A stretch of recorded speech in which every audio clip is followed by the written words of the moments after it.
Oke, kita lanjutkan kembali perbincangan ini pemirsa. Terakhir saya ke Om Anwar terlebih dahulu lagi begitu ya. Kalau tadi Anda katakan tidak mengenal sebenarnya sosok Gatot, baru dikenalkan oleh Arisuta begitu ya. Tapi tiba-tiba sekarang sudah bisa menjadi seorang ketua Parvi, tapi kok Anda juga tidak kenal gitu, tidak tahu. Itulah yang menjadi pertanyaan besar buat saya, question mark. Karena untuk menjadi ketua Parvi atau pengurus Parvi, syaratnya itu pertama-tama di Parvi itu namanya calon anggota. Ya. Calon anggota ini sekian tahun, ini baru bisa naik ke anggota muda.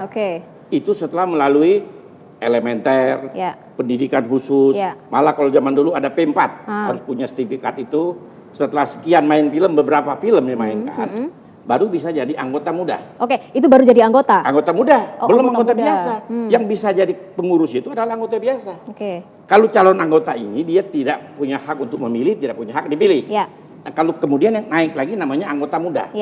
Anggota muda ini punya hak untuk memilih, tapi tidak punya hak untuk dipilih sebagai pengurus. Lalu gimana seorang Gatot ini bisa tiba-tiba muncul sebagai ketua Parvi? Yang bisa ini adalah anggota biasa. Anggota biasa ini, saya 12 tahun main film sudah jadi anggota biasa. Bertaburan film saya dan televisi saya. Baru bisa 12 tahun jadi anggota biasa. Nah, yang membingungkan saya kapan-kapan nggak ada dari mana munculnya tiba-tiba bisa jadi anggota biasa gitu. Yang Anda dapatkan ceritanya dari mana sebenarnya Gatot? Dari mana Gatot itu bisa dapat kartu anggota biasa? Cerita yang Anda dengar? Yang saya dengar waktu itu ketuanya Yeni Rahman. Yeni Rahman katanya memberikan kartu, menandatangani kartu itu. Tapi kemudian saya dengar lagi bahwa katanya Yeni Rahman sendiri nggak gimana sih kisruh gitu. Apa benar sebenarnya Gatot ini yang juga ikut membiayai dari kumpulan Parvi ini sendiri? Kalau tadi Anda katakan semenjak tidak diberikan dana lagi oleh pemerintah sehingga butuh dana yang lebih sebenarnya untuk mengelola Parvi. Apa memang karena Gatot ini punya dana lebih sehingga bisa membiayai Parvi? Kalau untuk Kongres Parvi itu harus ada yang membiayai. Pemerintah tidak ikut campur lagi. Kalau dulu semuanya itu dijamin oleh pemerintah. Dan selain dari itu juga Parvi itu punya kekuatan. Kekuatannya selain jadi dana dari pemerintah, dia tidak sangat berpengaruh untuk film. Tidak bisa produksi film tanpa tanda tangan dari ketua umum Parvi dan sekjen Parvi dan juga KFT. Ketua umum KFT dan sekjen KFT. Nah, itu kan. Artinya masih jadi berarti harus ada yang mendanai. Itu. Nah, saya nggak tahu siapa yang mendanai karena saya nggak ikut. Saya tahun 98 sudah keluar dari Parvi. Saya mendirikan Persatuan Artis Sinetron Indonesia. Parsi sampai sekarang. Baik Om Anwar, saya ke Pak Roni terlebih dahulu supaya jelas ini. Kalau tadi dikatakan sebenarnya tidak ada yang aneh-aneh begitu ya, ataupun kata-kata ritual sebenarnya yang sering dilakukan oleh Gatot.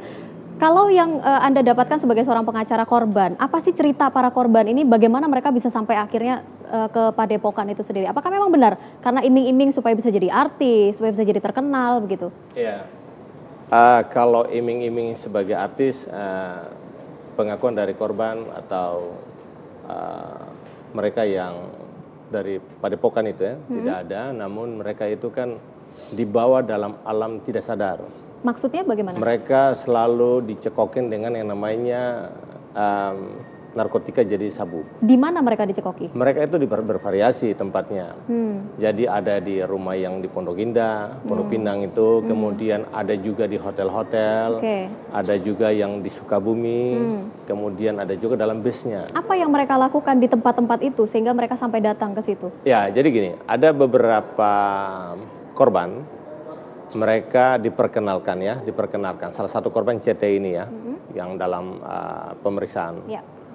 Tim Polda, dia diperkenalkan oleh manajemen dia kepada Gatot untuk backing vokalnya Gatot.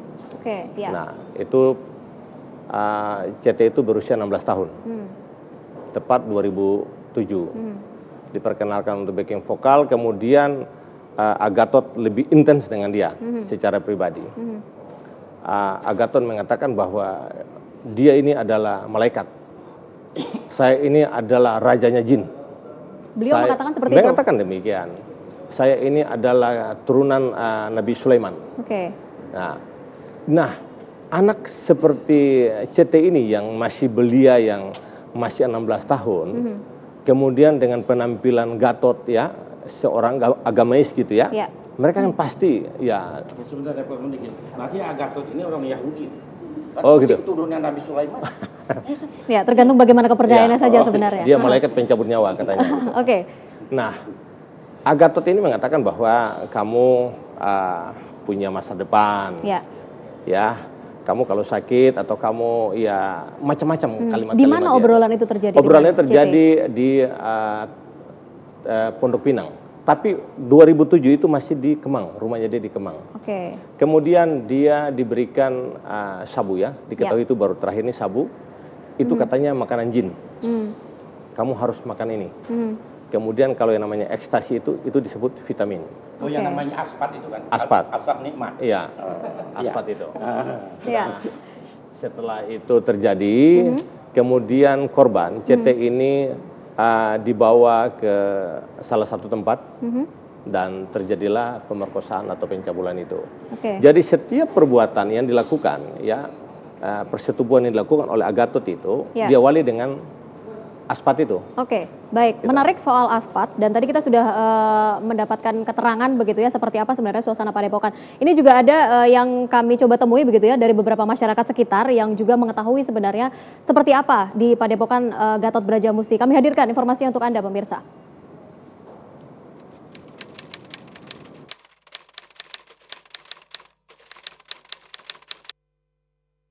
Dia sangat peduli terhadap kondisi di lingkungannya, terutama tetangganya, gitu.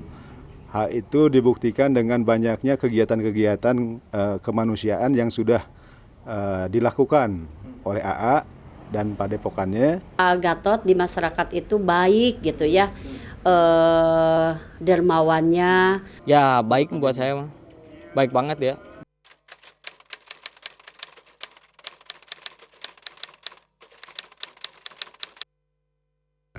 Saya tahu itu betul ada kegiatan pengajian ya, rutin mingguan. Itu yang dilaksanakan oleh ibu-ibu. Ibu-ibu di lingkungan rumah AA. Jadi nggak tahu ibu sebagai AA Gatot itu sebagai apa di sini nggak tahu. Walaupun di TV itu ini ibu nggak tahu gitu. Ya kalau saat malam, setiap malam minggu ada pengajian. Yang di sana yang musola, masih musola sana sebelum ada masjid yang di sini.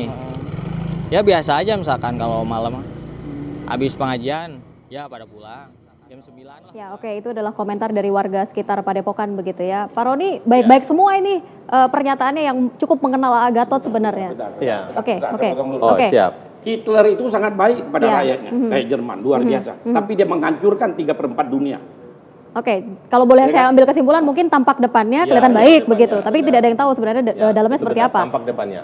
Makanya para korban ini kan dia terbuai ya dengan tampak depannya, kemudian yang dia mengatakan bahwa dia itu adalah raja jin, malaikat gitu ya.